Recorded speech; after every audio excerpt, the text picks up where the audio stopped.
Hey guys, it's been a long time since I last told you about painting, so for today I would like to comment on this work by French painter Eugène Delacroix called Liberty Guiding the People.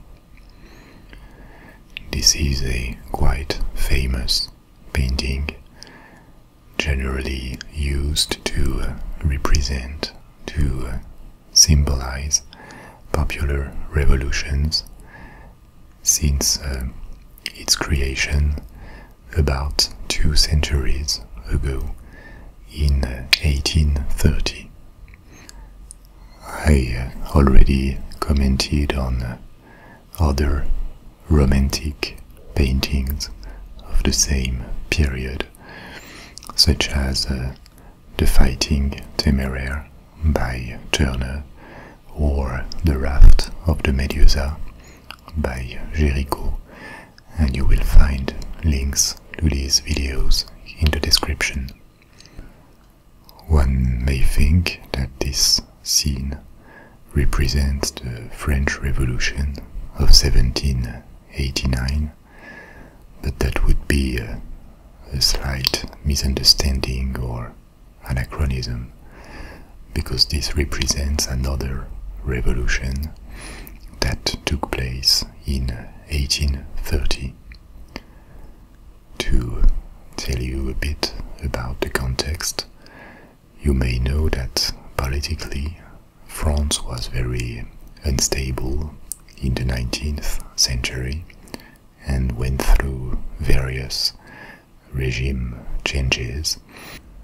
The empire created by Napoleon I fell in 1815, and after that there was a restoration of the traditional monarchy with the ruling dynasty of the ancient regime of before the revolution coming back to the throne with 2 kings, Louis XVIII and Charles X.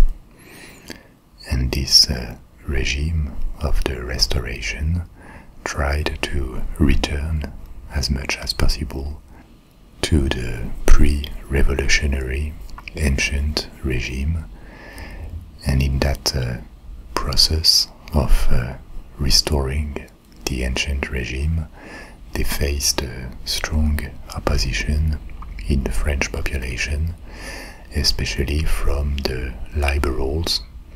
The liberals back then were people wanting more political liberties and a less conservative policy. In 1830, this monarchy faced so much opposition that a revolution took place in July 1830. There were 3 days of riots in Paris, and after that the king was forced to abdicate.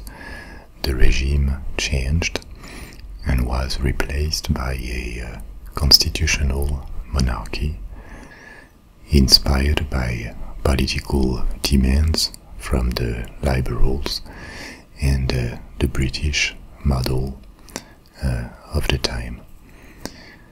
This work represents these 3 days of riots in Paris that led to the final fall of this attempt to erase the legacy of the French Revolution. Liberty Guiding the People was painted in the month following these events, and the following year, in 1831, the painting was presented at the Salon, this annual exposition where artists could show and sell their works to the public. The canvas was bought by the new government of France the same year, but it was never exposed to the public because it was considered a bit too violent politically. And actually, despite this purchase by the government, this work was not very well accepted when it was shown to the public, both for political and aesthetical reasons. Political because the scene itself was rather violent, and for the taste of the bourgeoisie, glorified a bit too much the people, and aesthetical because these corpses at the foreground with their flesh exposed in a very crude light, and also the appearance of this woman in the center were considered ugly and vulgar. This woman, who is probably the most famous character of the work, is what can be called an allegory. What is an allegory? In sculpture or painting, it was a character representing an idea, a concept. It could be culture, liberty, faith, and this had appeared long before in European painting of the 17th and 18th centuries. You have plenty of these allegories that personify a particular idea. Generally, allegories are beautiful women, full of grace, and when the revolution started in France in 1789, the revolutionaries created their own allegories, and especially a character called Marianne, a symbol of the nascent French Republic, and she was a woman, an allegory of liberty and the Republic, generally represented with this particular revolutionary cap and a spear. And this character, painted almost 40 years after the beginning of the French Revolution in 1830, is a clear reference to Marianne, this revolutionary allegory. Given the new political context in 1830, it was okay to represent this revolutionary icon, but what was not considered acceptable was the way she was represented. Traditionally, allegories had to be elegant and fragile women, when in that case she is a woman of the people that can be seen in her quite thick figure. If you look at the arm with the flag, and also her skin looks dirty because of the smoke around, and this way of merging this pure and ideal concept of allegory with the body of a woman of the people is something that the audience considered vulgar and politically subversive.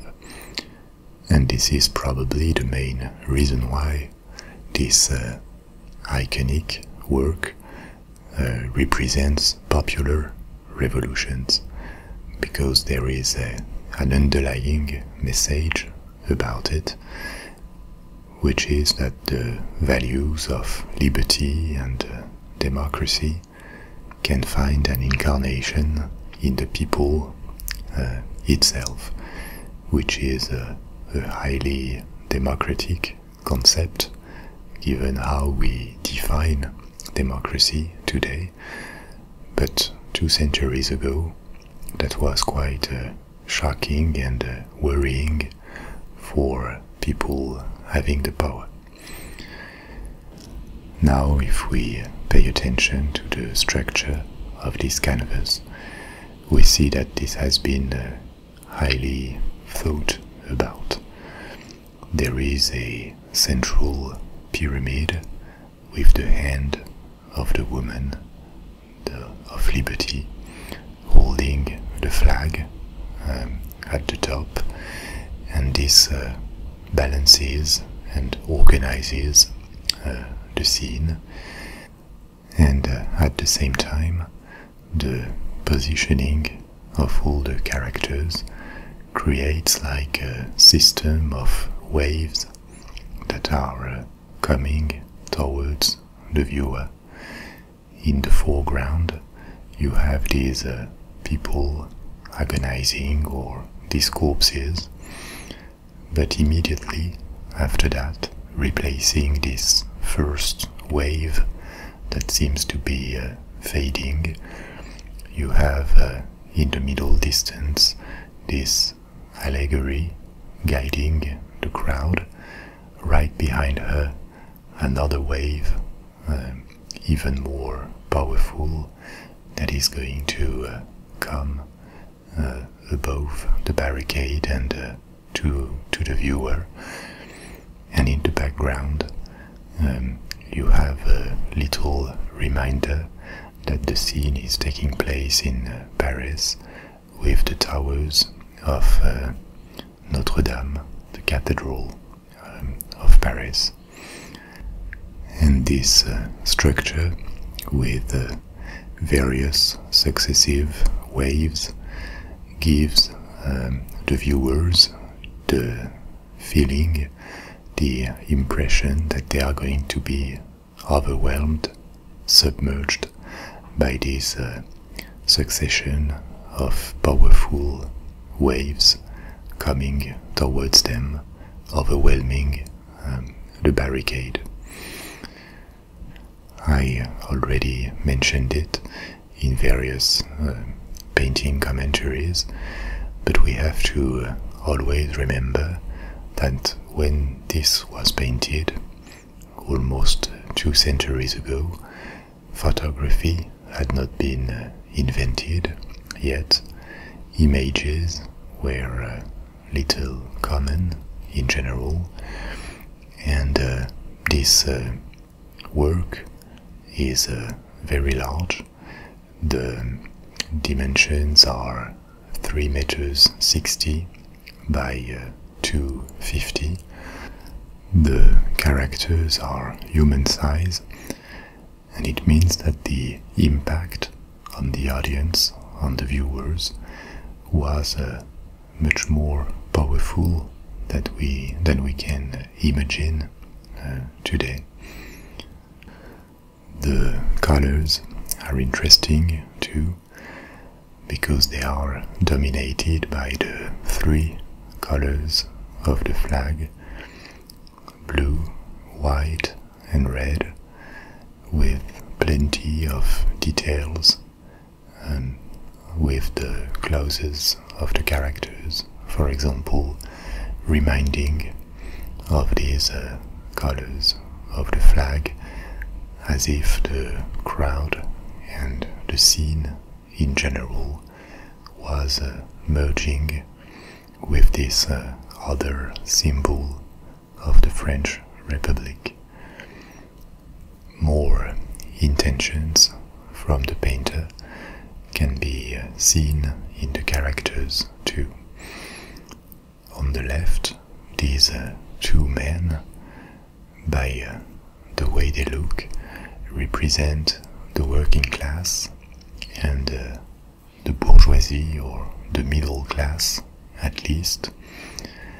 And you also have on the right, this young boy, teenager, who is maybe the second most famous detail of the work after the central character of Marianne, because this character would have inspired to Victor Hugo the character of Gavroche in Les Misérables, and Les Misérables were written much later, but Victor Hugo saw this painting, and generally the character of Gavroche, this poor boy from the streets of Paris, is represented based on this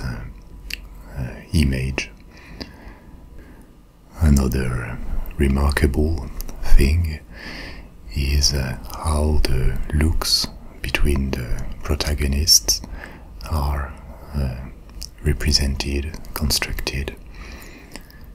Instead of looking at us or looking towards the sky, this allegory of liberty is actually looking like caring about the crowd following her, and all the men around, the two men on the left, as well as the man on his knees and maybe agonizing at the foreground, are looking at her with adoration.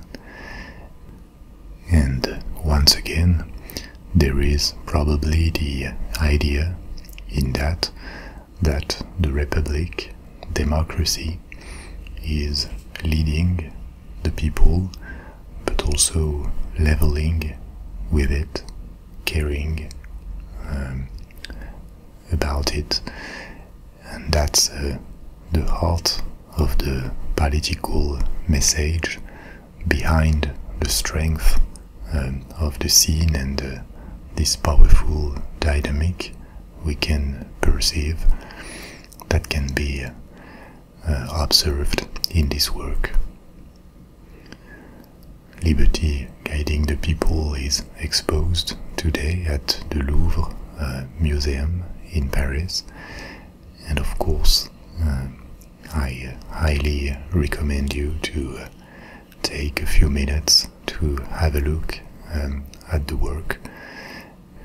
If you visit this museum, because as I said before, these large paintings from past centuries are much more powerful and interesting when you see them in real size, rather than just small pictures of them. Well, I hope as usual you found it relaxing and interesting, and I'm going to add a few links to related paintings in the description. Bye bye.